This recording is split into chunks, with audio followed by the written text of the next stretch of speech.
बोल श्री सद्गुरु देव महाराज की जय। सच्चिदानंद भगवान की जय। बोलो जी भाई सब संतन की जय। वंदो गुरुपद कंज कृपा सिंधु नर रूप हरि। महामोहतम पुंजुजा सुवचन रवि करनिकर। सर्व वेदांत सिद्धांत गोचर तम गोचरम। गोविंदम परमानंदम सद्गुरम तम प्रणतोजम। ना कुछ किया ना कर सकूं ना कुछ करने योग। जो कुछ किया सो आप किया प्रभु आप ही करने योग। जो कुछ किया सो आप किया प्रभु आप ही करने योग। बोल श्री सद्गुरु देव महाराज की जय। सच्चिदानंद भगवान की जय। बोलो जी भाई सब संतन की जय।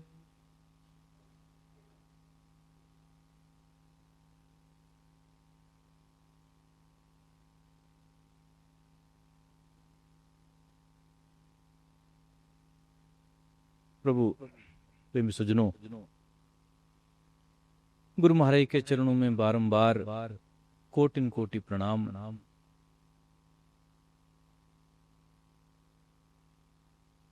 गुरु महाराज का अर्थ जिन्होंने जीवन रूपांतरित किया, जिन्होंने जीवन को एक दिशा दी, वह जात थे लोक वेग के साथ। पैंडे में सदगुरु मिले दीपक दीना हाथ। जिन्होंने जीवन प्राप्ति का और जीवन जीने का मकसद समझा दिया। जैसे अभी भजन गाने लगे थे, बता दो मोक्ष का मार्ग। बस इतना ही है गुरु महाराज का हमारे जीवन में रोल, उनकी जरूरत। हे गुरु महाराज बता दो मोक्ष का मार्ग। क्योंकि और सब कुछ तुम जानते ही हो। मैं ये भी नहीं कहूंगा कि तुम जान जाओगे, तुम जानते ही हो। तुम सब कुछ जानते हो, महाज्ञानी महाविद्वान महापंडित हो। और कितना जानते हो कि तुम लोगों ने उस जानने के ऊपर किताबें रच डाली, बड़े मोटे मोटे ग्रंथ लिख दिए, बहुत से बड़े बड़े विश्वविद्यालय बना दिए, बहुत उन्नत से उन्नत तकनीक दुनिया में लाकर खड़ी कर दी। ये सब तुम्हारा ही चमत्कार है।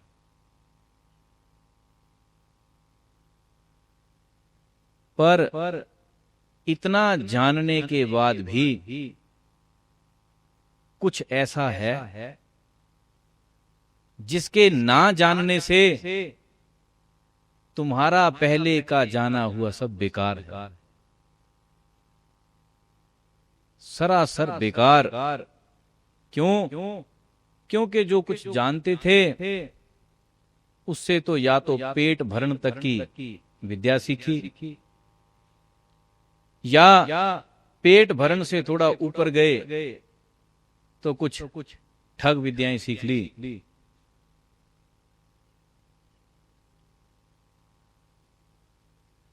लेकिन तुम्हारा जानना इससे आगे कभी बढ़ा नहीं। और ये सिर्फ तुम नहीं, तुमसे पहले के जो लोग हुए वो भी ऐसे ही थे। सब महाज्ञानी, सब जानकार। यदि तुम्हारे जैसा व्यक्ति कभी किसी सदगुरु के सम्मुख भी हो जाए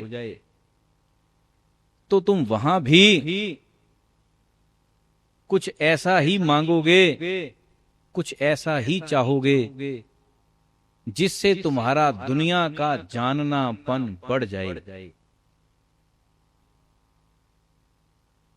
क्यों बहुत से लोग तत्वदर्शी भेदी से भी, सदगुरु से भी कभी कोई संसारिक पदार्थ, कभी संसारिक जरूरतें, इन्हीं की मांग क्यों करता है?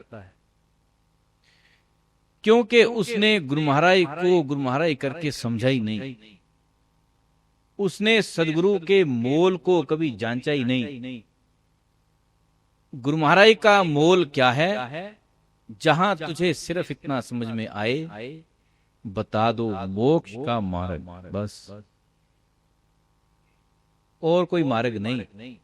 प्रेत का मार्ग तुम जानते ही हो, भूतों का मार्ग तुम जानते ही हो, पितरों का, सिद्धों का, ज्ञानियों का सब मार्ग तुम जानते हो। महाज्ञानी, महाभूत, महाप्रेत, सब कुछ हो, बता दो मोक्ष का मार्ग। अब तुम्हारे मन में आएगा कि मार्ग तो हम मोक्ष का भी जानते ही हैं। बिल्कुल, इसमें कोई दो राय नहीं, तुम ये भी जानते हो। इस विषय में भी प्रबल ज्ञानी विज्ञानी हो, परंतु समस्या ये है मोक्ष का मार्ग सही मायने में कोई मार्ग नहीं, ये ध्यान रखना। क्योंकि मोक्ष के मार्ग की कहानी कैसी है, ये कुछ अटपटी सी कहानी है। इसको हम ऐसे करके समझें। लोग कह लेते हैं तुम निरंतर ध्यान करो, तुम्हें मोक्ष मिल जाएगा। कोई कहता है जप करो, कोई कहता है पूजन करो, कोई कहेगा पाठ करो। प्रत्येक व्यक्ति जो कुछ लेकर बैठा है वो यही कहेगा। ए प्रेमी,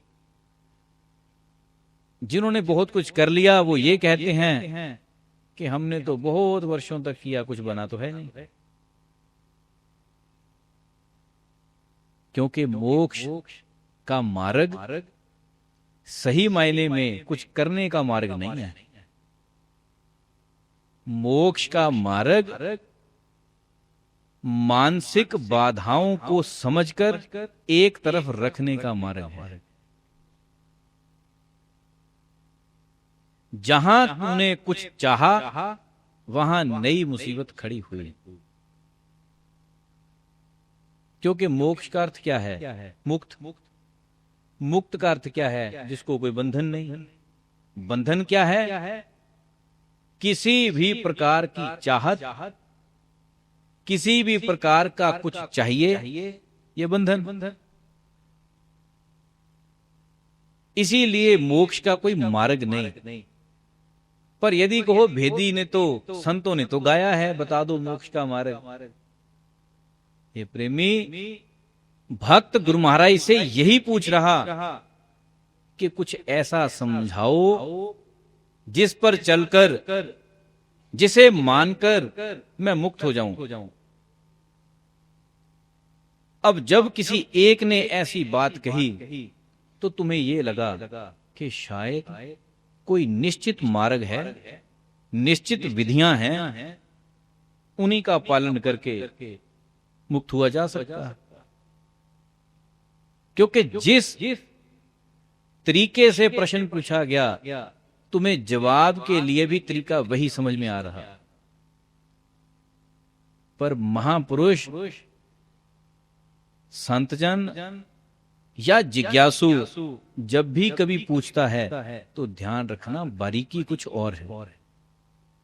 वो बारीकी ये समझा रही कि मोक्ष का कोई निश्चित मार्ग नहीं। कुछ ऐसा कर्म नहीं कि तुमने ऐसा किया तो मुक्त हो जाओगे, तुमने ये किया तो मुक्त हो जाओगे। करने का सवाल नहीं। जो जो आशाएं, जो जो रस्सियां, जो जो चाहतें पैदा कर रखी थी, बंधन तो है वो। हृदय में कोई चाहत पैदा हो गई, कोई मांग पैदा हो गई, जब तक तू उसके दायरे में है तब तक तू छूट नहीं रहा। ऊपर से कहने को तू पुजारी है, पाठी है, महंत है, बाबा है, साधु है, कुछ भी है, बंधा यहां से है, हृदय से। और जो यहां से बंध गया उसको ऊपर के कपड़े, ऊपर की बनावट, ऊपर के मंत्र, ऊपर के पद पोस्ट पदवियां ये छुड़ा नहीं सकते, क्योंकि ना तो उसके वस्त्र ही बाधक, ना तो उसको किसी पदवी ने जकड़ा, ना तो उसके किसी ज्ञान ने उसको जकड़ा, उसको जकड़ा उसकी किसी वासना ने, किसी चाहत ने। जब तक वो चाहत ना छूटे तब तक मुक्त होगा नहीं। और तेरी दशा ये है कि तूने हृदय में बोझ, उम्मीदें, चाहतें पता नहीं कितनी भरी हुई, और जीव क्या कह रही, हे गुरु महाराज मुक्त कर दो, हे प्रभु मुझे मोक्ष हो जाए। हे प्रेमी, तू हर समय अलग ही गेम खेल रहा। अपने हाथों से गरम गरम लोहे को पकड़ रखा और चिल्लाए जा रहा कि हाथ जले नहीं, ठंडक हो जाए, छोड़ने को भी राजी नहीं। कस के पकड़ रखा, जल भी रहा, छोड़ने को भी तैयार नहीं। ये दोचित्तापन है। इसीलिए गौतम बुद्ध बड़ी प्यारी बात कहते हैं। गौतम बुद्ध कहते हैं अपने वचनों में, कहते मोक्ष से ज्यादा जरूरी है बंधन की समझ। हम उलझे कहां हैं? बंधन को समझ ले कि कौन कौन से ऐसे बंधन है जो तू रोज पालता है, कौन से ऐसे हैं जो लगभग तूने जन्मों से पाले हुए हैं मजबूती से, और कौन से ऐसे हैं जिनको कुछ घंटों के लिए पालता है, पर पालता है। बंधनों को समझ ले, एक एक करके काटना शुरू कर दे। काम तेरा ही है, पहले समझ फिर काट। अब समझने के लिए यदि कहूं कि सबसे कारगर वातावरण कौन सा है, वो वातावरण दो तरीके से निर्मित होता। या तो तेरे संसार में तुझे प्रबल चोट पड़े, ऐसी मार पड़े तू चारों तरफ से जकड़ जाए, या तो तब, या फिर वो पैदा होता हरि चर्चा में बैठकर। हरि चर्चा में, सत्संग में बैठकर जो विवेक पैदा होता वो होता है सत्संग से दिया हुआ। और वही विवेक जब तुझे तेरे गृहस्थ में, तेरे संसार में तुझे चोट पड़ती है, वहां भी पैदा होता है। या तो हरि चर्चा में बैठे हैं तो गुरु महाराज के वचनों से अंदर से ढाढ़स बनता है, उम्मीद आती है कि हाँ मुझे भजन करना चाहिए, मैं करूं, मैं ध्यानस्थ हूं। यही विवेक जब तुझे संसार में कभी चोट पड़ती है, ये तब भी जागता है कि अब और कुछ नहीं, सब तज भजन करूं दिन राती। फिर ये भी आता है, अब प्रभु कृपा करो यही भांति। या तो तब आया जब संसार में चोट पड़ी, या फिर तब आया जब सत्संग में बैठकर तेरा विवेक खुला। अब तुझे संसार में कष्ट आए, चोट पड़े, ये तो रोज रोज होने से रहा, क्योंकि रोज रोज की मार खाने का तू अभ्यासी भी है। रोज रोज के जो थपेड़े पड़ते उनका इतना अभ्यास है कि अब साधारण मार को तो तू मानता ही नहीं। थोड़े बहुत कष्ट को तो कष्ट समझता ही नहीं, बहुत भारी विपत्ति आ जाए तभी चिल्लाता है। इसीलिए महापुरुष कहते हैं तू कष्टों का इंतजार ना कर, तू सत्संग में समय दे। यदि कहो तू कष्ट आने से सुधरेगा तो एक दिक्कत और भी है कि बाहर से आने वाली विपत्तियों के निराकरण के लिए तू सदा से तैयार रहता रहे।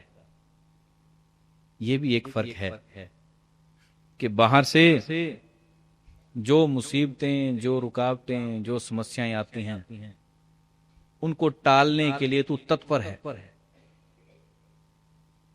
पर महापुरुष क्या कह रहे कि तू जरूरी ना समझ कि समस्या आए तभी तेरा विवेक खुलेगा, नहीं।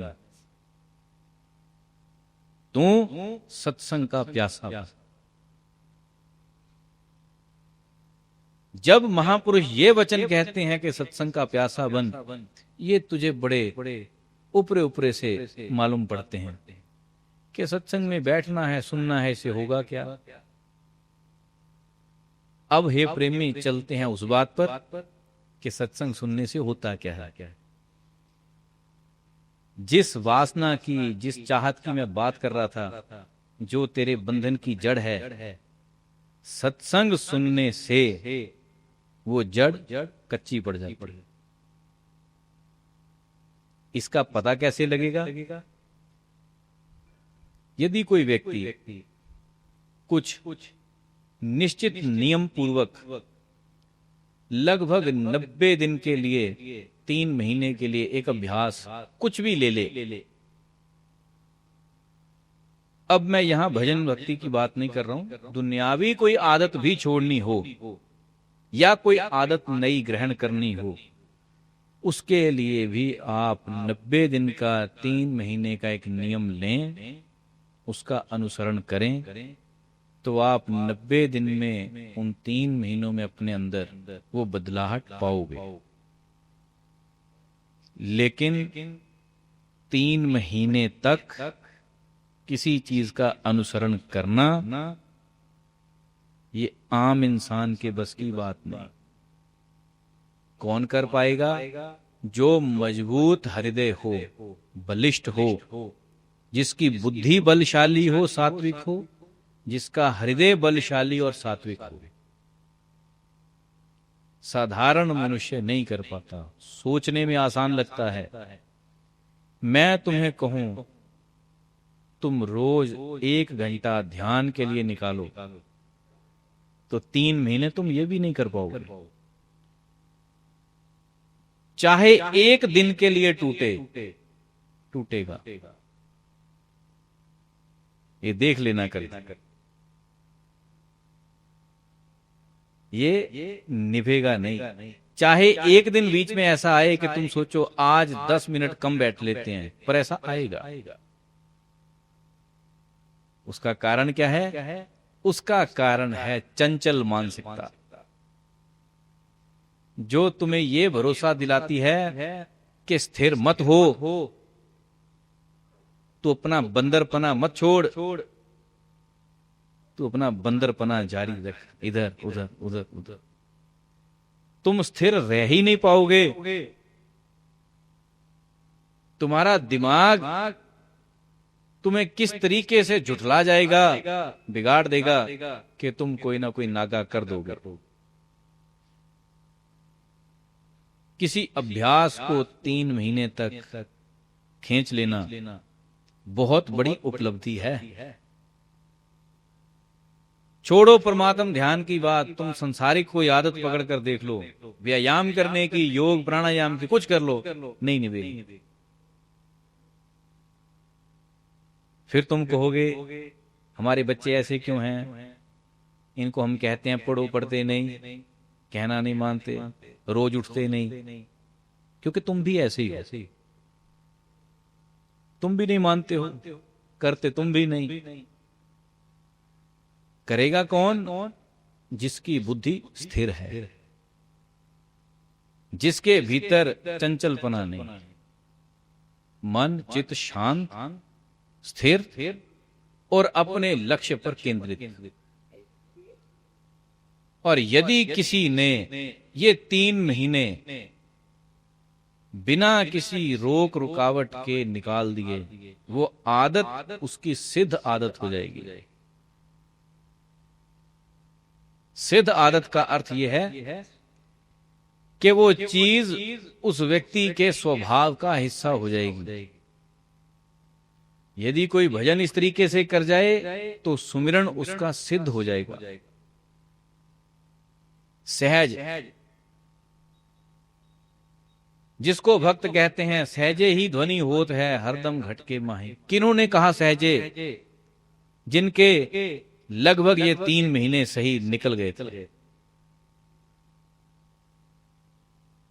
भगवान गीता में कहते हैं निरंतर स्मरण कर। कितना आसान लगता है सुनकर, निरंतर स्मरण। कितनी आशाएं जगती हैं कि स्मरण तो बड़ा आसान है, हो ही रहा। जो कृष्ण ये कह रहे हैं निरंतर, उनका अभ्यास ऐसे ही बना था, ऐसे ही अभ्यास को उन्होंने बांधा था कभी। क्योंकि जब गर्ग मुनि के आश्रम में रहे तो वहां गुरु महाराज ये चीज उनसे करवा गए। गुरुकुल में तो प्रथा यही थी कि आपको केवल कागजों पर जो लिखा है वो रट्टे ना लगवाकर आपको जीवन धारा के साथ जोड़ा जाता था। जो अनुभव के विषय थे वो प्रैक्टिकली आपको करवाए जाते थे। अब की शिक्षा पद्धति कुछ और हो गई। अब की शिक्षा पद्धति यह है कि तुम जितना घोटा लगा लो उतने कारगर हो।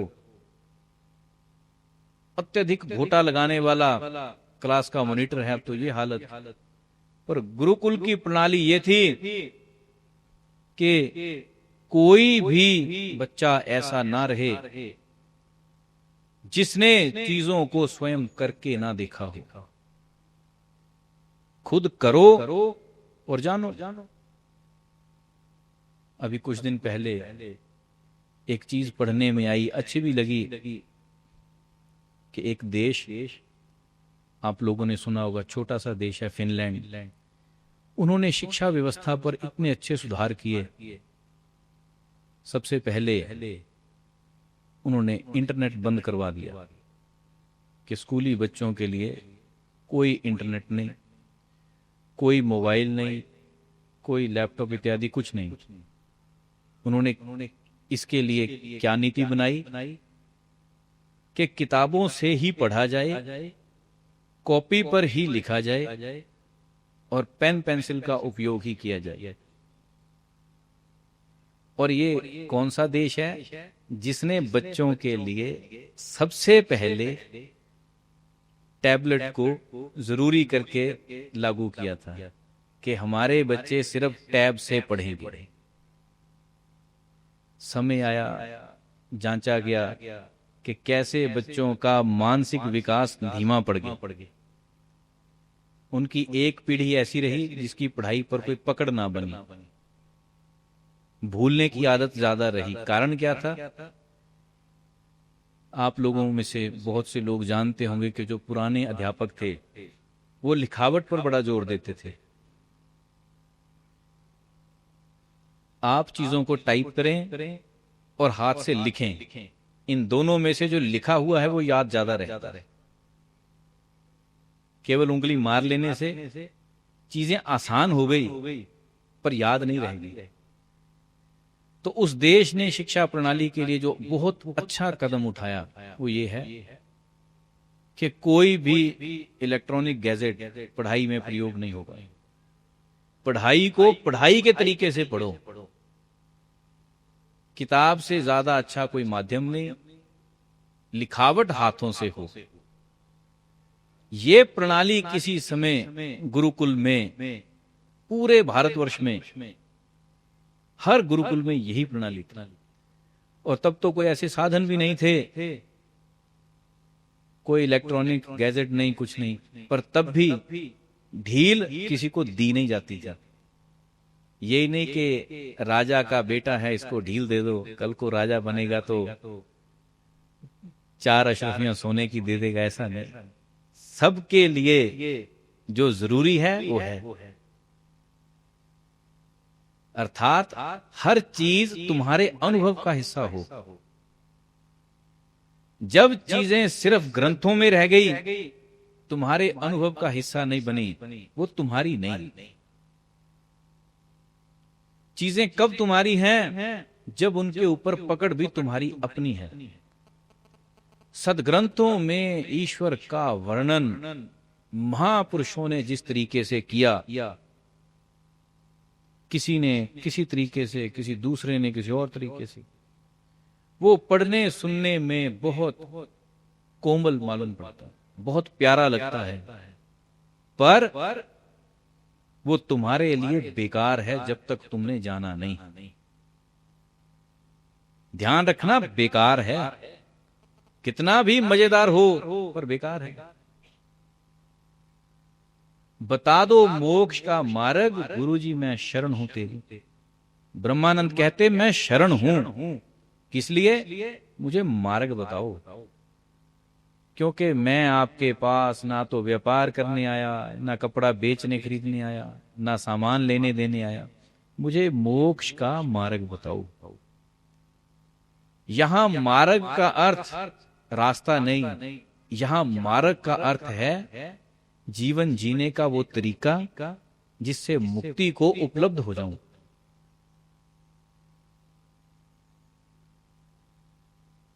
जहां ब्रह्मानंद ये नहीं कह रहे क्या करूं जिससे मुक्त हो जाऊं।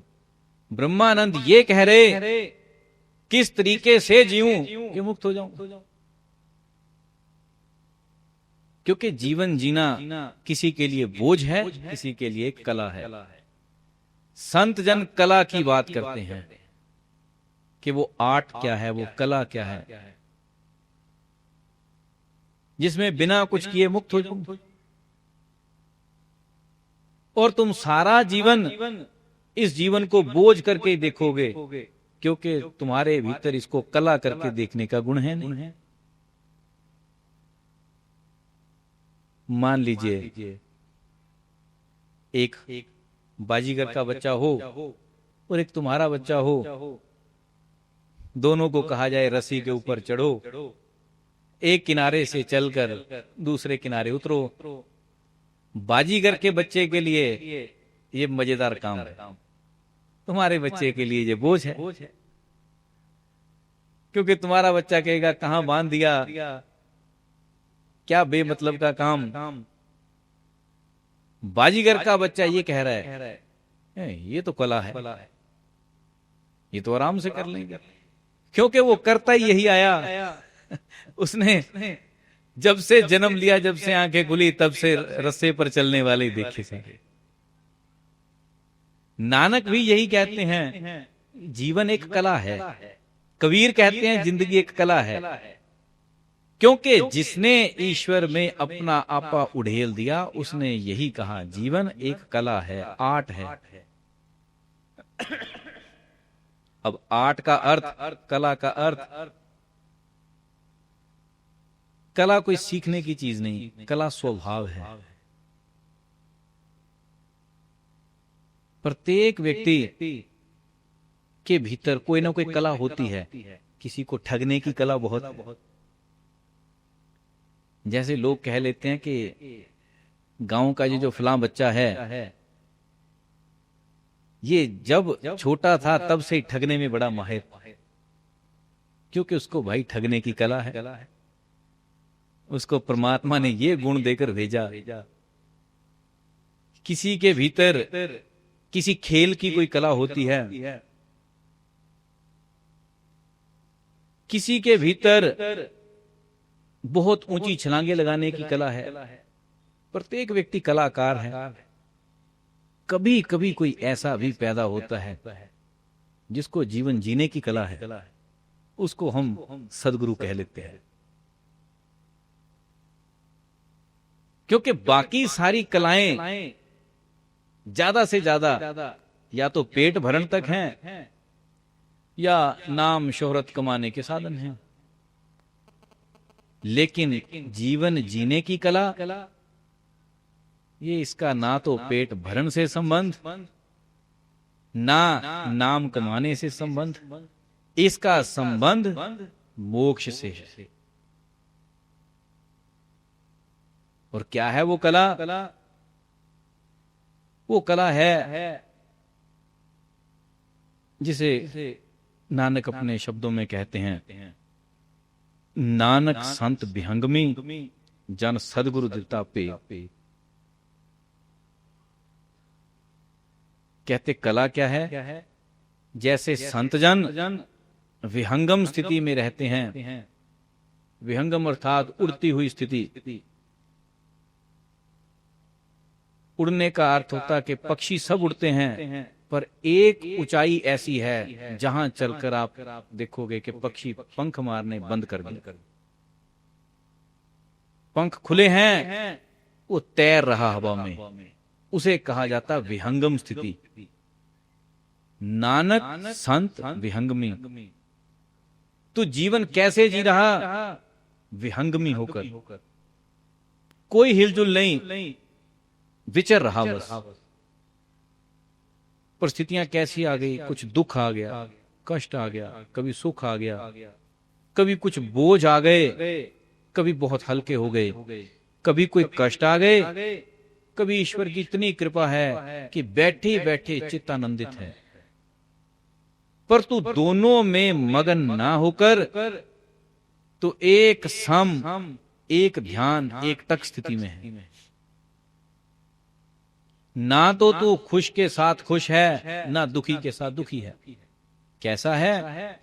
हे प्रभु तेरी रजा, तू आज यहां रख रहा ये भी ठीक, कल को कहीं और रखेगा वो भी ठीक, कल कहीं और रखा था वो भी ठीक, क्योंकि जहां तू रख रहा वो सही है।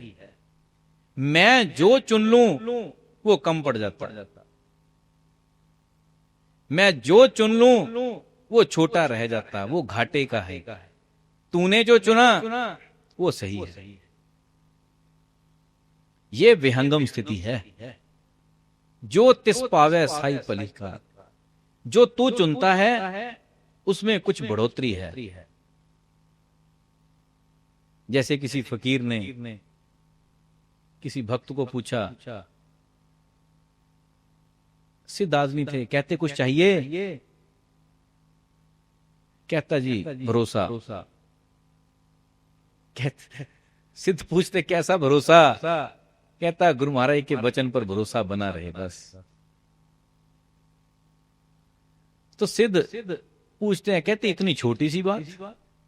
भक्त कहता जी छोटी नहीं, गुरु महाराज के वचन पर भरोसा ही तो सब कुछ है। क्योंकि आप सिद्धि के बल पर इसे छोटा देखते हैं, वो आपकी दृष्टि है, पर मेरे लिए गुरु महाराज के वचन पर से भरोसा हो जाए, उससे बड़ी कोई ताकत नहीं, उससे बड़ा कोई धन नहीं। क्योंकि गुरु वचन का भरोसा ये है कि तू ईश्वर की रजा में रह, और रजा ये है कि जो तुझे आज दिखाई दे रहा है आने वाला कल वैसा है नहीं। दिखता कुछ और, हो रहा कुछ और। तुझे दिख रहा बहुत भारी घाटा पड़ गया, डूब गए, मर गए, पर जो आने वाला दिन चढ़ा उसने कुछ और ही काया पलट दी। तुझे लगा कि बहुत बड़ा फायदा होने जा रहा, आने वाला समय कुछ और ही। रजा ये कहती है, हे प्रभु तू जहां रखे सो ठीक।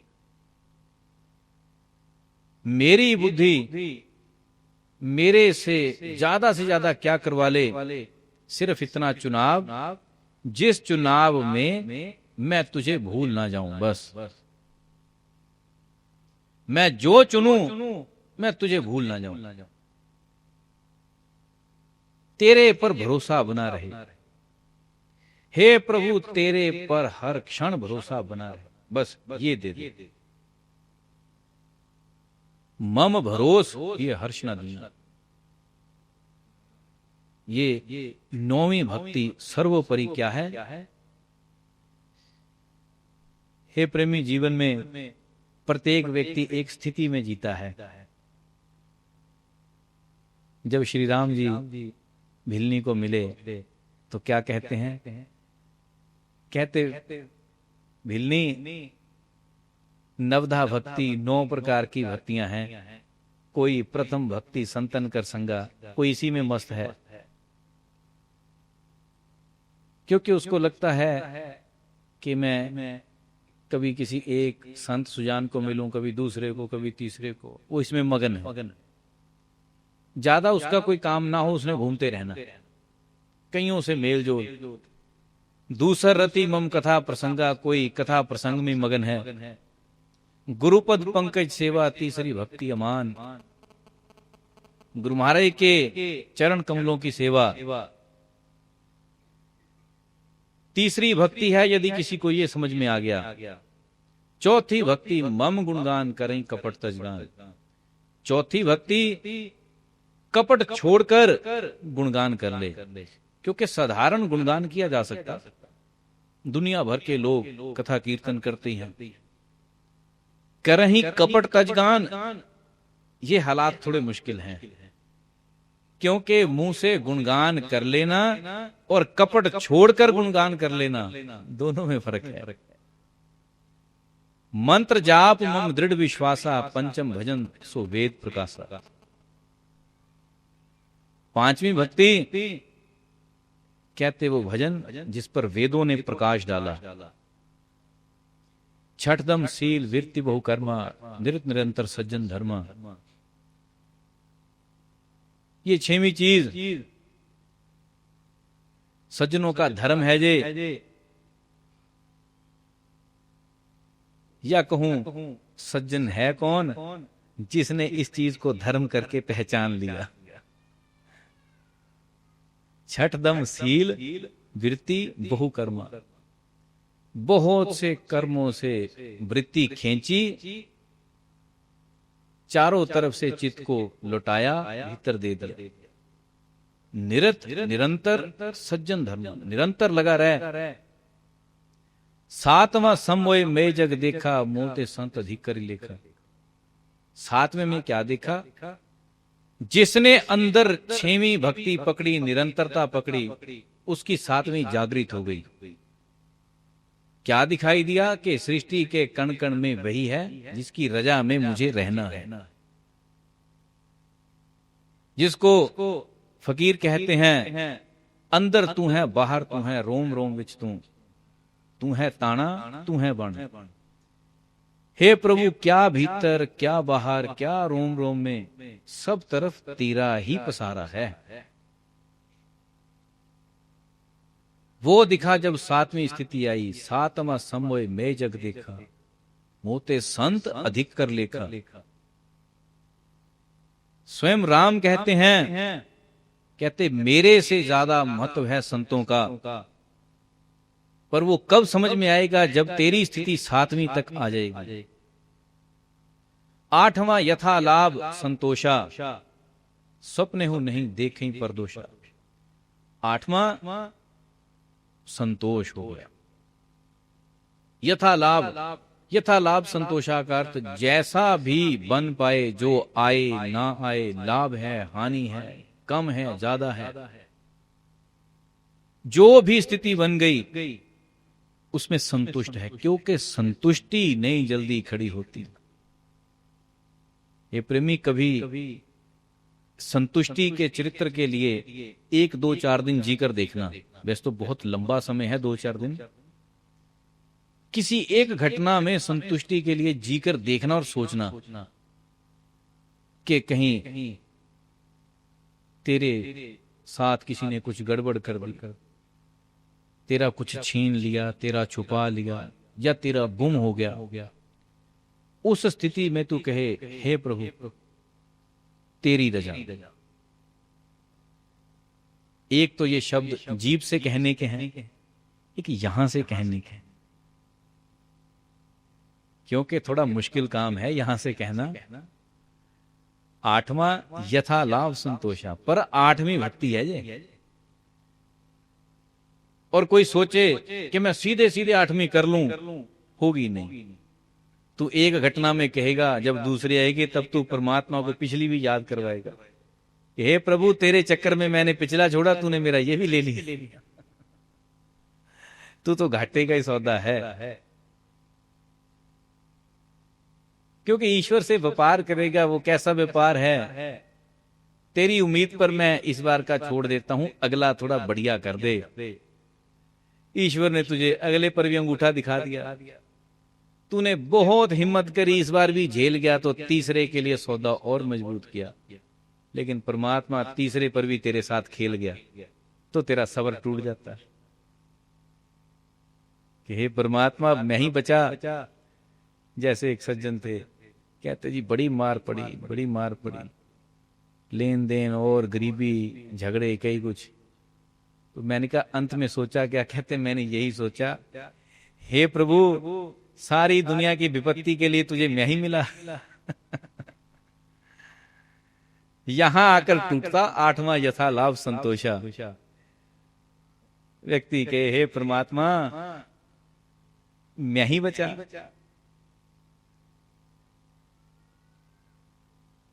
लेकिन महापुरुष यहां भी दम रखते हैं। कैसा दम? वो कहते हैं आठवां यथा लाभ संतोषा, सपने हूं नहीं देखें परदोषा। तू दूसरे के दोष देखना बंद कर, तुझे संतुष्टि होनी शुरू हो जाएगी। हम ये सोचते हैं जिसे सब कुछ मिल गया वो बड़ा संतुष्ट आदमी है। नहीं, दूसरे के दोष देखना बंद कर। तेरी संतुष्टि कैसी है कभी विचार करना। तेरी संतुष्टि ये कहती है कि मेरे पास तो सब कुछ हो, पर पड़ोसी मेरे से दब कर रहे थोड़ा। तेरी संतुष्टि उल्टी है। फलां व्यक्ति थोड़ा झुककर चले। महापुरुष कहते नहीं, सपने हो नहीं देखें परदोषा। दूसरे का दोष स्वप्न में भी छोड़ दे। इसमें ये बुराई है, इसमें ये बुराई है। क्योंकि यदि तू जन्मजात कौआ है तो तू कूड़ा करकट चुगना छोड़ेगा नहीं। बेशक तुझे हंसों के बीच में बिठा दिया जाए, क्योंकि तेरी जाति छूटती नहीं।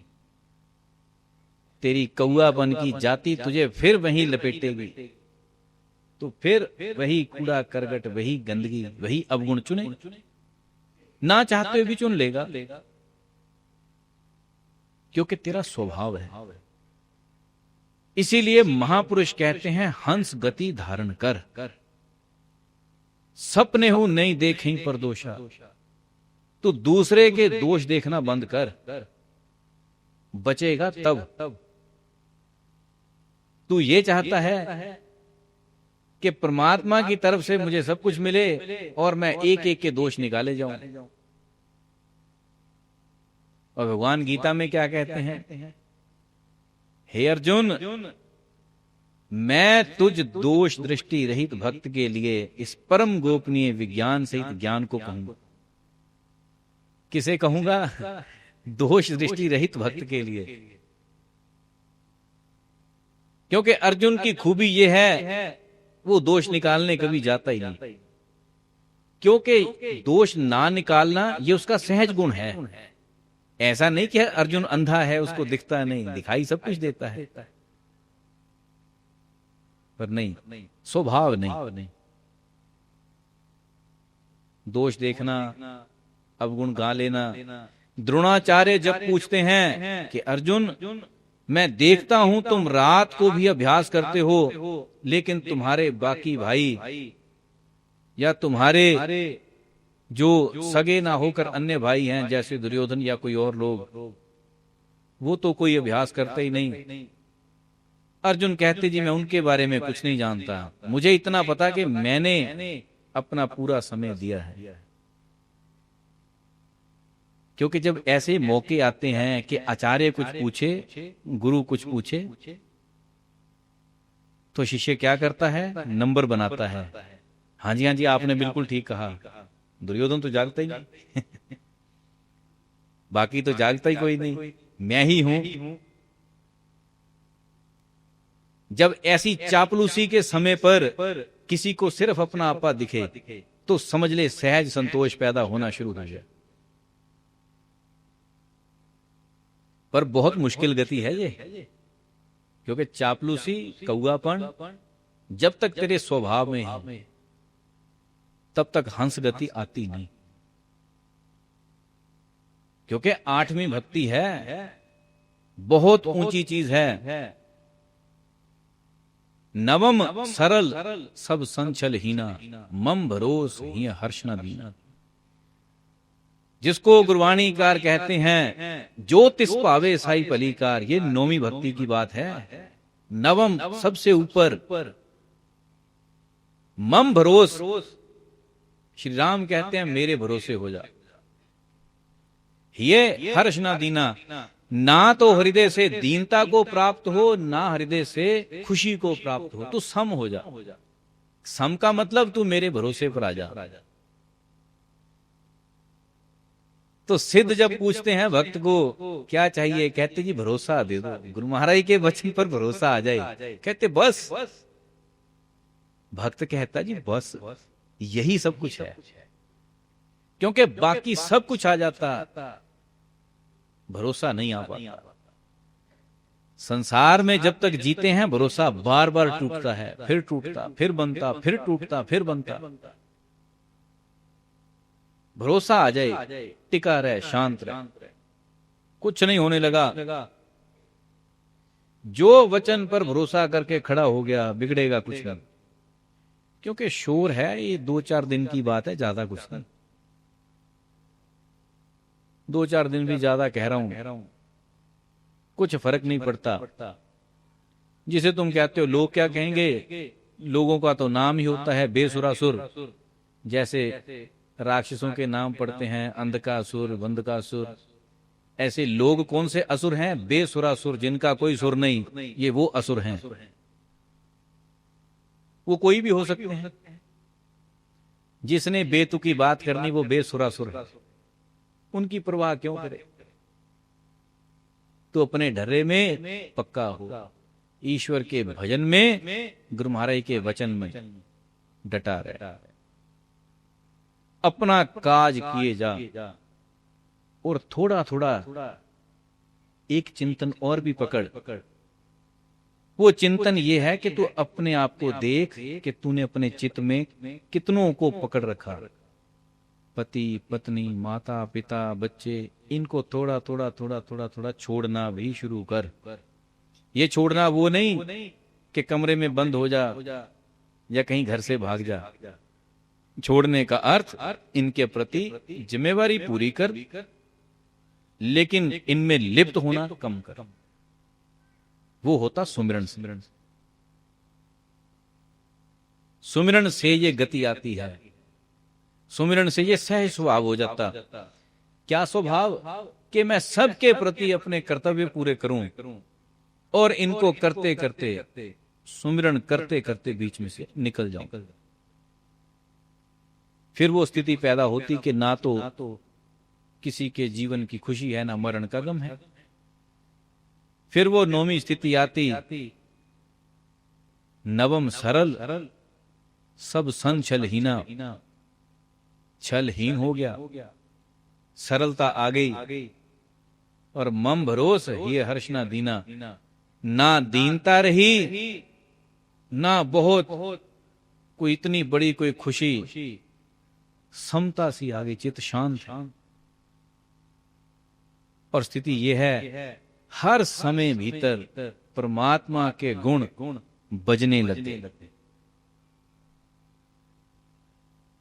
परमात्मा की वाणी गूंजने लग गई, क्योंकि तूने बाहर की आवाजें हटा दी, बाहर के शोर खत्म कर दिए, चढ़ा दिए। बचा क्या? एक ईश्वर का नाद, एक ईश्वर का गुणानुवाद। गुरवाणीकार बहुत प्यारी बात कहते हैं, धुर की वाणी आई, धुर की। हे प्रेमी, धुर की वाणी अब सुने कौन?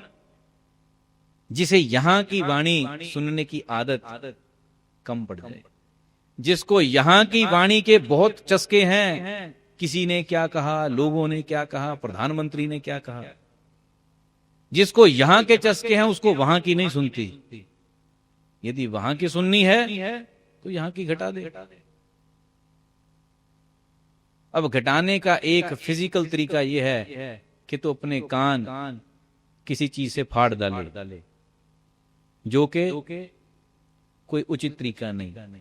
सही तरीका क्या है? तू केवल परमात्मा की चर्चा सुननी शुरू कर, बाकी चर्चाएं वैसे ही फीकी पड़ जाएंगी। कभी कोई भेदी सदगुरु किसी यात्रा पर थे, तो कोई सज्जन मिला। सज्जन जब उनको देखता है, अब वो बात क्या कह रहे वो तो सुनता नहीं, जब उनको देखता है तो प्रभावित हुआ और उनको जाकर बोलकर बताया। कहता, जी मुझे सुनता तो है नहीं, लेकिन आपके तेज से प्रभावित हूं। यदि मेरे कल्याण के कुछ वचन आप लिखकर बता दें तो कृपा होगी। तो महापुरुष लिखकर पूछते हैं, कहते पहले ये बता तुझे सुनता क्यों नहीं? तो उसने बताया, कहता कि मैं चाहता था मुझे दुनिया का कुछ सुनाई ना पड़े, मैं सिर्फ परमात्मा की ही धुन सुनूं, इसलिए मैंने अपने कान सलाई से फाड़ डाले। तो महापुरुष जब पढ़ते हैं तो बड़े दीन भाव से पूछते हैं, कहते जब कान फाड़ डाले उसके बाद भी कुछ तरक्की हुई कि सिर्फ बहरा ही हुआ? कहता, वो लिखकर बताता, कहता बहरा ही हुआ। क्योंकि परमात्मा का सुनने के लिए ये कान बाधक नहीं, बाधक तो कोई और है। रगड़े में आ गए कान, रगड़े में आ गई आंखें, रगड़े में आ गई जीभ, चोर कोई और, पिटाई किसी और की हो गई, ये तो वो काम हो गया। जब ईश्वर भजन की बात आती तो रगड़े में कोई और ही आ जाता बेचारा। चोरों का सरदार कोई और है, पिटाई हो गई किसी छोटे मोटे की। महापुरुष पूछते हैं और बड़ी तरस भरी आंखों से देखते हैं, कहते तुझे ये राय सलाह किसने दी? ये लिखकर पूछा, तुझे किसने ये अकल दी कि परमात्मा का नाद सुनने के लिए कानों को फाड़ डालना जरूरी है? तो वो व्यक्ति बताता है, कहता जी मुझे अनुभव ये हुआ कि शायद परमात्मा की धुन सुनने के लिए संसार की धुनें ऐसे रोकी जाती, इसी को अंधापन कहते हैं, इसी को मूढ़ता कहते हैं।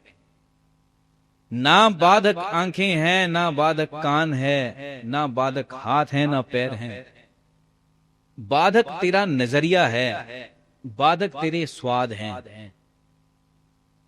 क्योंकि कान तो कान है, पीछे स्वाद कौन सा है? यदि स्वाद राजनीति का है तो कानों से राजनीति अंदर जाएगी। यदि कानों का तेरा स्वाद, सुनने का स्वाद ईश्वर चर्चा का है तो ईश्वर चर्चा की चाहत होगी, वही भीतर जाएगी, दूसरी तेरे से सुनी ही नहीं जाएगी। तो परमात्मा मय होने के लिए अपने स्वाद बदलने थे या कान फाड़ने थे? ये प्रेमी, ये बाधा है।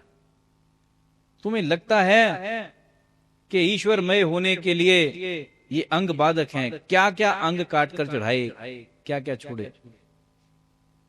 अपने स्वाद पकड़, टेस्ट हर समय तुझे दुनिया का, हर समय दुनिया का, हर समय टेस्ट भीतर बैठा, पैसा पैसा पैसा, धन धन धन, हर समय मेरा नाम हो जाए, मेरी शोहरत हो जाए।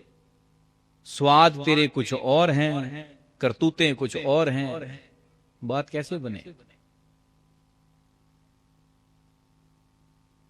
इसीलिए जीवन में कभी जागृति नहीं आती। यदि जीवन में चाहता है कि ईश्वर का जागरण हो, तेरा परमात्मा में उतरना हो, तो अपने स्वाद परमात्मा मय बना दे। तो सेवा को अपना स्वभाव बना। कैसा स्वभाव? कि मैं हाथों से कुछ करूं, वो भी किसी की सेवा हो, मैं कहीं जाऊं वो भी किसी के लिए हो, मैं कुछ देखूं सुनूं उससे भी किसी का कल्याण हो, कम से कम ना हो तो मेरा तो हो। जब तेरा जीना, तेरा सोचना, तेरा करना, महापुरुष ये कहते हैं, परोपकार वचन मन काया, संत स्वभाव सहज खगाया। परोपकार ये स्वभाव हो जाए। कैसे? वचन मन काया। तू कुछ बोले उससे भी किसी का भलाई हो, तू कुछ करे उससे भी किसी का भला हो, हर चीज तेरी किसी के लिए समर्पित हो जाए। नहीं हो तो कम से कम जिससे तेरा भला हो वो कर ले। तू जब करेगा जा तो कोई बिगाड़ खाता या किसी का नुकसान। वाणी ऐसी, गुरु महाराज कहा करते थे, जीभ ऐसी है जैसे कैंची, जहां जाए वहां काटे ही काटे। तो ये काहे का परोपकार। काम करे तो ऐसा जिसे अपना तो लाभ सोचे पर गांव भर का नुकसान। ये प्रेमी, ये दृष्टि परोपकार की नहीं। ये दृष्टि महास्वार्थपन की है। और तू चाहे चित्त से स्वार्थी, भीतर से स्वार्थी होकर, और बाहर से भला ढूंढने की चाहत नहीं पूरी बैठती। ये बात कभी जमेगी ही नहीं। नवम सरल सब संछलहीन, छलहीन होना, सरल होना, मस्त होना, सहज होना, स्पष्ट होना, ये जरूरी है। मम भरोस ये हर्ष ना दीना, भरोसा ईश्वर पर रख, ना दीनता पकड़, ना आनंद को पकड़, खुशी को पकड़, कुछ नहीं, प्रभु पर भरोसा रख। विधि जीवन में कोई भी कारगर हो सकती, विधियां अनेकों हैं, लाखों करोड़ों हो सकती। जीवन कैसे जीना, एक धारा को पकड़ ले, उसके ऊपर पूरे का पूरा खींच जा। भिलनी इसी स्थिति में जी। भगवान कहते हैं कि हे भिलनी, इन 9 में से एक भी किसी के पल्ले हो उसका जीवन सफल हो जाता है, और तेरे में तो 9 की 9 है। भिलनी को क्या कहा कि तेरे में 9 की 9 है, क्योंकि भिलनी यहां से कुछ सोचकर नहीं कर रही, भाव से है। और जहां भाव हो वहां रास्ते अपने आप ही खुल जाते। जहां स्पष्टता हो, भाव अर्थात हमारे पर भरोसा, ईश्वर पर भरोसा, दृढ़ भरोसा। कितना भरोसा, कितना विश्वास कि हे प्रभु, जो तूने करना वो मेरे से कहीं ज्यादा ठीक है। इतना भरोसा, जो तू दे रहा ये ठीक है। और भरोसा ये कहता कि तू कैसा भी प्रयास कर, उस प्रयास के आने वाले नतीजे से भी प्रभावित ना हो। वो भी क्या है? तेरी देन। प्रयास करना गलत नहीं, पर जो मिला उस पर भी गुरु महाराज को बिठा देना, उस रिजल्ट पर भी ईश्वर की मोहर लगा देना, ये बहुत बड़ी बात है। जब श्री राम रावण को मारने के लिए बारंबार प्रयास करते हैं तो सेना बहुत विचलित होती है कि ये मरता ही नहीं। बाकी राक्षस आए, थोड़ा थोड़ा करके चले, ये मर ही नहीं रहा। और 36 किस्म की माया और खड़ी कर लेता। देखा कि भक्त, वानर और सब विचलित हो गए, परेशान हो गए। लक्ष्मण तक जी अधीर हो गए।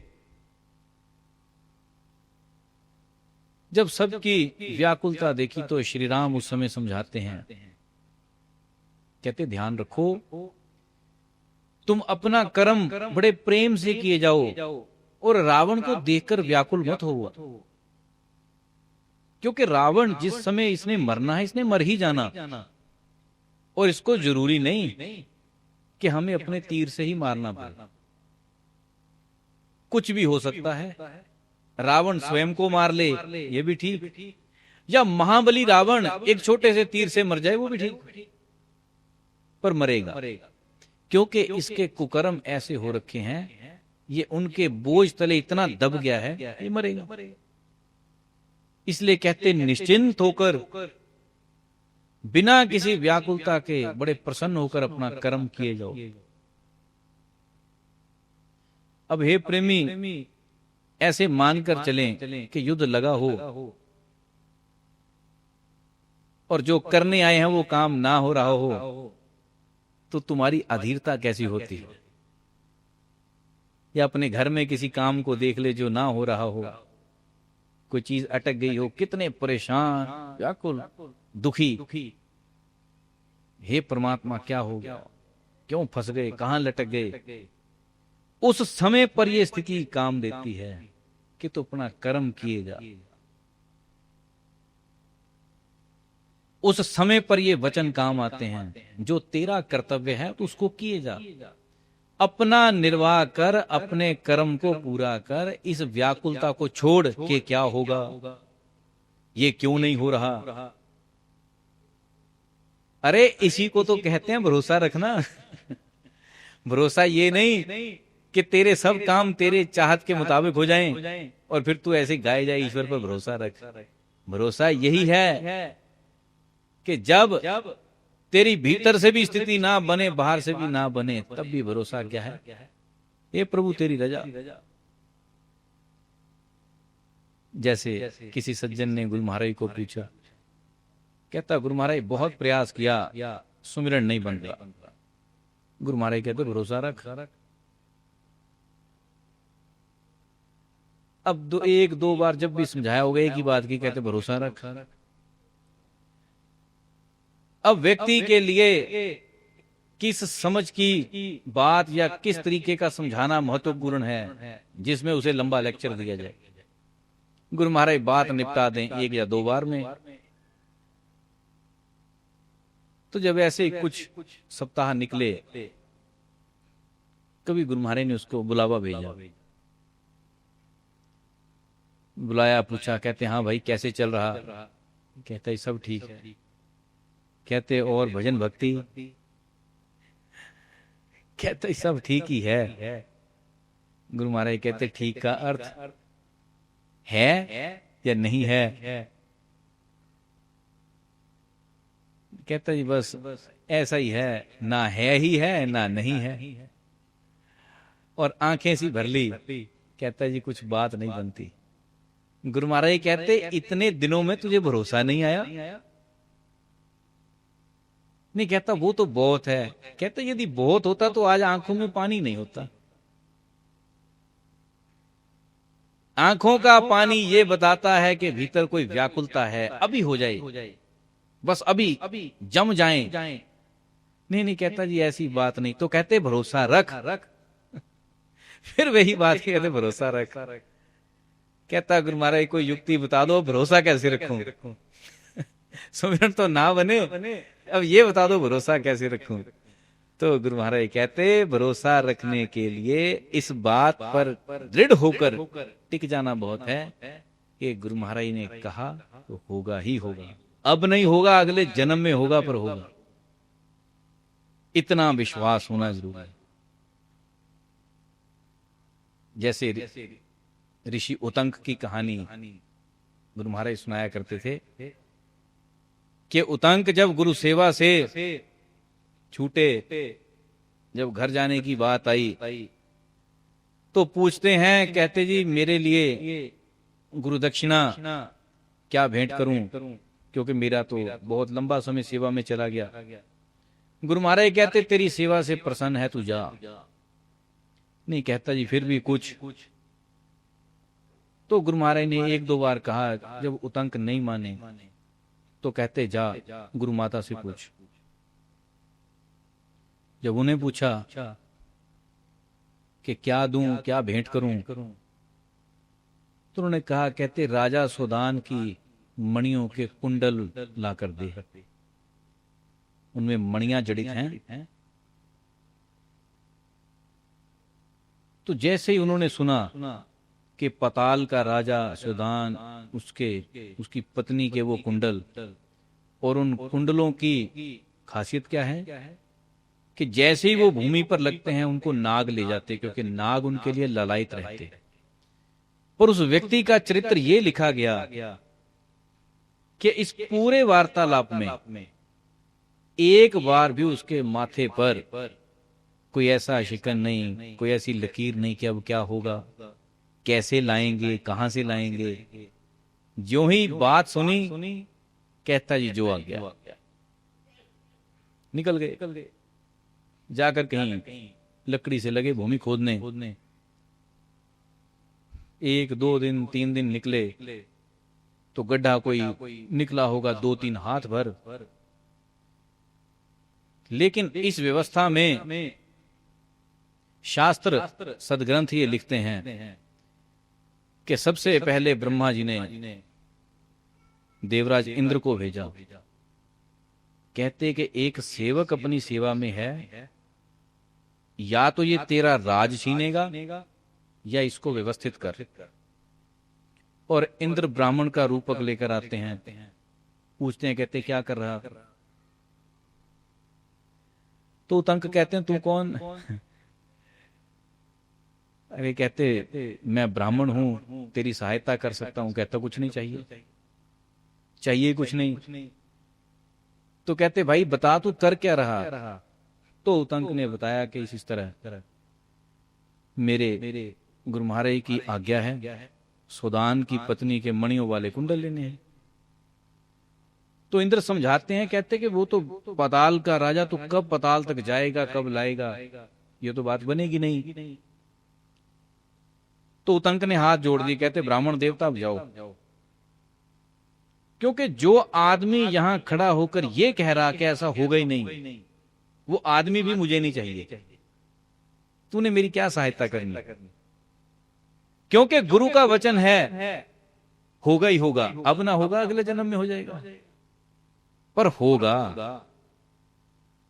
और यदि कोई ये कह दे नहीं होगा तो वो यहां से खिसक जाए, उसकी जरूरत है। तो ब्राह्मण इंद्र देवता कहते हैं, कहते यदि तेरे को 3 जन्म लग जाएं तो तू खोद लेगा। कहते हाँ। कहते यदि तब भी ना हुआ तो कहते 4था जन्म है। कहते उसमें भी ना हुआ, कहता 5वां है।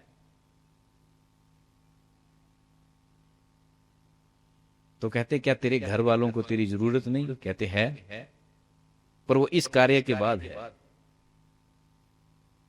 ये भरोसा है, ये निष्ठा है। हम कुछ भी करें उसमें निष्ठा ऐसी हो। और क्या केवल गुरु महाराज के लिए नहीं, अपने आपे के लिए भी ऐसी है। जब भी जीवन में कुछ प्राप्ति का सवाल आए, पढ़ने लिखने का सवाल आए, तब भी निष्ठा ऐसी हो कि करना ही करना। और गुरु भक्ति का तो कोई दूसरा उसूल है ही नहीं, वहां तो है ही यही। ऐसी दृढ़ता हो, इतना दृढ़ भरोसा हो, हे प्रेमी, तो बात बनती। उतंक इस भरोसे पर इतने कायम हैं कि आखिर पृथ्वी को जगह देनी पड़ती है कि चल आजा। यही भरोसा जीवन में तू कहीं लगा दे। लोगों ने इसी भरोसे का एक छोटा सा हिस्सा अपने जीवन में लगाकर बड़े बड़े कारोबार खड़े कर दिए। मरी भूमि को जगा दिया, ये कह ले। तो ये प्रेमी, क्या इससे तू भवसागर से पार नहीं जा सकता? क्या इससे तू मोक्ष का अधिकारी नहीं हो सकता? वो तो है ही खेल, कुछ नहीं। परमात्मा का भजन करने की चीज नहीं, समझने की चीज है। परमात्मा का भजन एक समझ है, करने का तो विषय ही नहीं। एक समझ, एक व्यवस्था है, जीने का एक तरीका है। वो समझ ये कहती है कि जब तेरे चित्त में निरंतर चिंतन एक तरफ का हो गया, तो समझ ले तू मोक्ष का अधिकारी हो गए। समस्या ये है कि तेरे चिंतन फटाफट बदलते हैं, अब कोई, अब कोई, अब कोई, अब कोई, बस फटाफट फटाफट फटाफट। और सदग्रंथ अनुभवी सदगुरु ये कहते हैं, तू एक चिंतन के ऊपर खड़ा हो, एक टक एक चिंतन, तू उसे पकड़ता नहीं। तेरा कभी कोई बाजा बज रहा, कभी कोई बज रहा, अभी सारंगी बज रही, वो बंद हुआ, अभी तबला बजने लग गया। टिकता नहीं, चंचलता है। वो जो मैंने 3 महीने का अभ्यास कहा, वो ना होने का कारण भी ये चंचलता है, बंदरपन। ये प्रेमी, उस बंदरपने को हटाकर एक टक होना शुरू हो। छोटी छोटी चीजों में, कुछ आदतों में, कुछ भोजन में, कुछ वार्तालाप में एक टक होना शुरू है। तो जैसे जैसे एक टक होता जाए, जैसे जैसे टिकना शुरू होता जाए, वैसे वैसे पाएगा जीवन में बदलाहट आनी शुरू हो गई। और वो बदलाहट कहीं से कहीं अंतर्मुखी बना देती, कहीं से कहीं ले जाती खींचकर।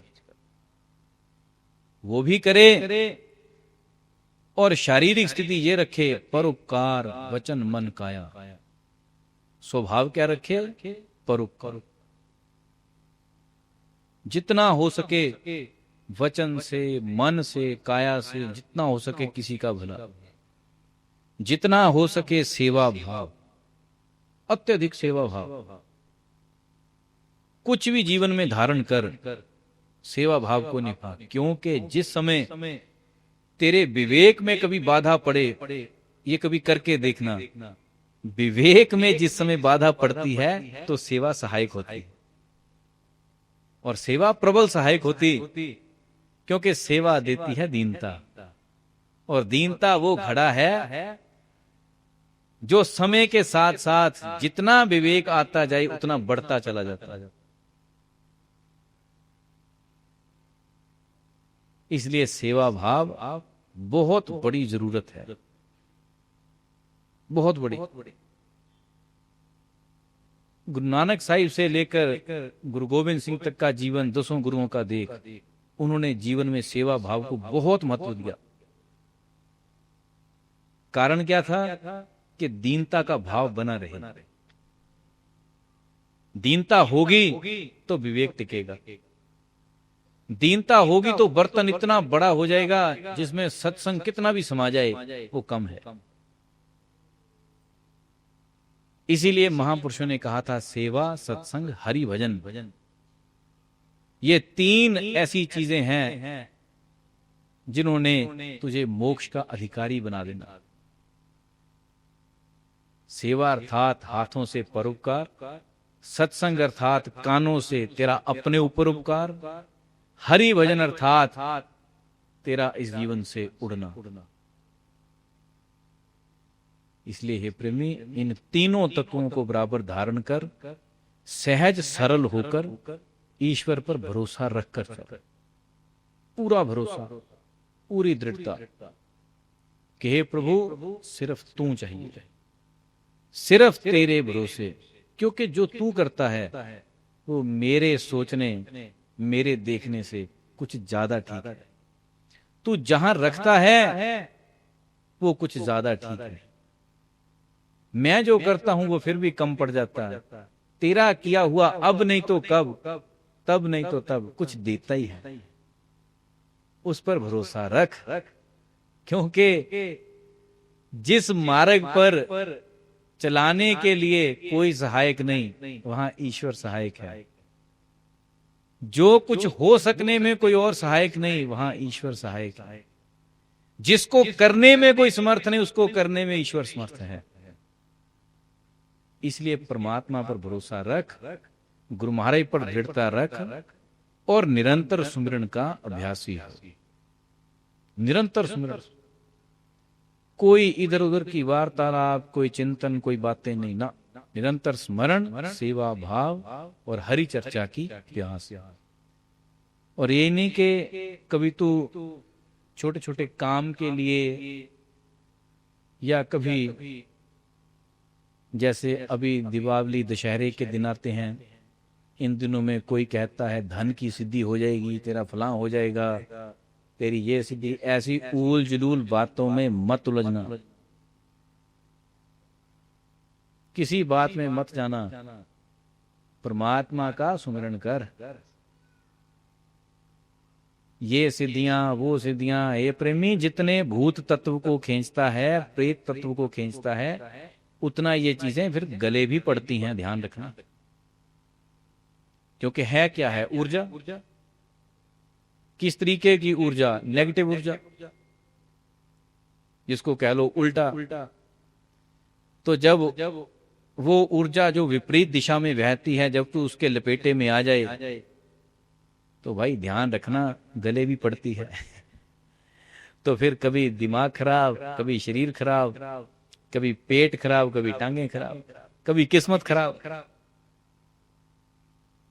नहीं, सही चल, ईश्वर का भजन कर, केवल ईश्वर भजन, किसी और झमेले में मत उलझ, निष्ठा पूर्वक भरोसा रख के सुमिरन कर। वैसे भी तू भाग्य से अधिक खींचने की तैयारी मत रख, क्या मैं खींच लूं। महापुरुषों का कभी जीवन देख, जो परमात्म भजन में हस्त सिद्ध थे। जैसे तू सोचता है ना कि यदि परमात्मा मेरे पास हो तो मैं अलादीन के जिन की तरह उसे सब कुछ ले लूं। जिनके लिए परमात्म भजन हस्त सिद्ध था, उन्होंने क्या खींच लिया? ईश्वर से क्या मांगा? पदार्थ तक, और तो और क्या उन्होंने कभी अपना घर बार मांगा? कि मेरा ये बना दे। जो उनके पास उपलब्ध था, उन्होंने उससे चीजें पैदा करी, मांगने नहीं गए, ईश्वर से भी मांगने नहीं गए। जो झोंपड़े में है वो झोंपड़े में है, जो किसी कच्ची कोठी में है वो कच्ची कोठी में है, पर जहां है बस। क्योंकि ईश्वर का धन से कोई मेल नहीं।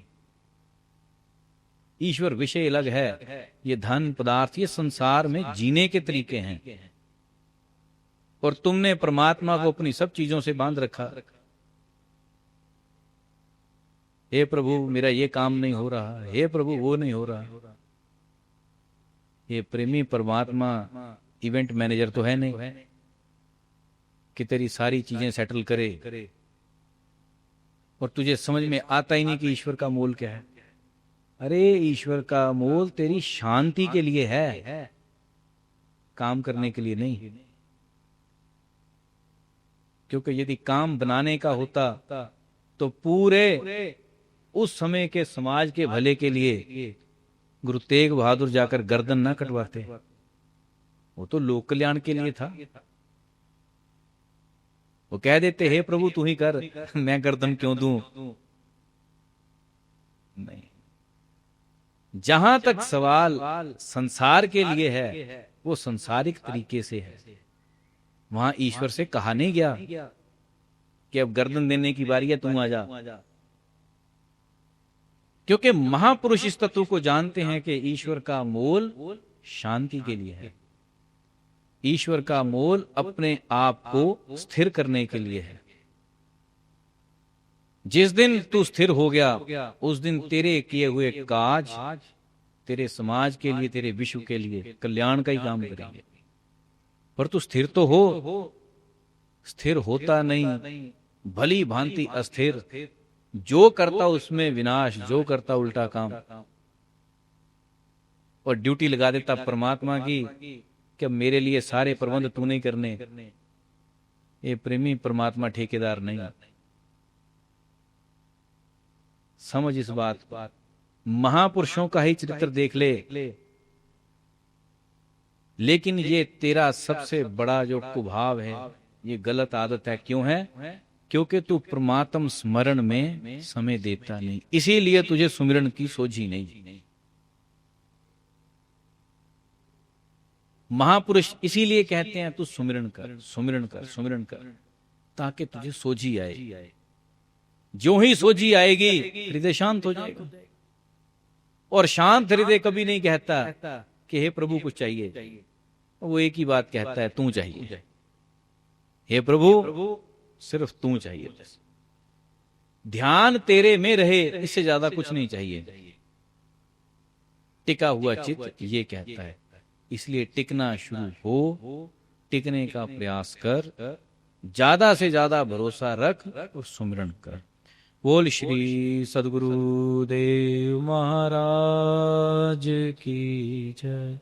सच्चिदानंद भगवान की जय। बोलो जीवाई सब संतन की जय।